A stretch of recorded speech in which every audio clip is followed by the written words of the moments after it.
Hai teman-teman, pernahkah kita berpikir tentang bencana yang sering terjadi di Indonesia? Kerap sekali muncul berbagai bencana di Indonesia seperti kebakaran, tanah longsor, banjir. Nah, tahukah kalian kenapa hal tersebut bisa terjadi? Hal ini dikarenakan adanya dampak kerusakan alam. Ulah manusia menjadi salah satu penyebab utama kerusakan lingkungan. Padahal, lingkungan hidup merupakan tempat tinggal manusia dan makhluk lainnya. Contoh yang paling mudah dapat kita temui, banjir dan tanah longsor ketika musim hujan tiba. Kerusakan lingkungan ditandai hilangnya sumber daya air, tanah, udara, kerusakan ekosistem, serta punahnya flora dan fauna. Penyebab lingkungan hidup bisa dibagi menjadi dua. Yang pertama itu faktor alam.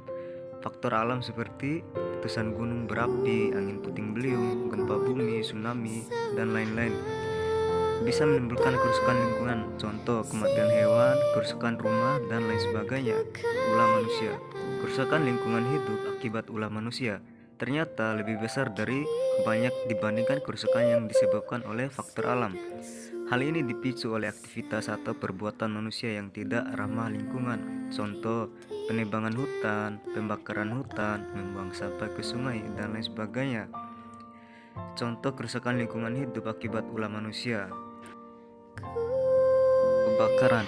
Penyebab kebakaran hutan bisa terjadi karena faktor musim kemarau, keteledoran manusia, membuang puntung rokok yang belum sepenuhnya mati, pembukaan lahan serta alasan lainnya. Jadi sebenarnya pemerintah Indonesia telah menerapkan prinsip tanggung jawab mutlak kepada perusahaan yang berkaitan dengan kebakaran hutan. Artinya, tiap perusahaan yang bergerak di sektor kehutanan, perkebunan, serta pertambangan wajib bertanggung jawab secara hukum atas bentuk kebakaran apapun yang atas lahan miliknya. Jadi pemerintah Indonesia memberlakukan sanksi lewat jalur perdata dan pidana berupa pembayaran ganti rugi dan denda, pencabutan izin, pembukaan izin, atau paksaan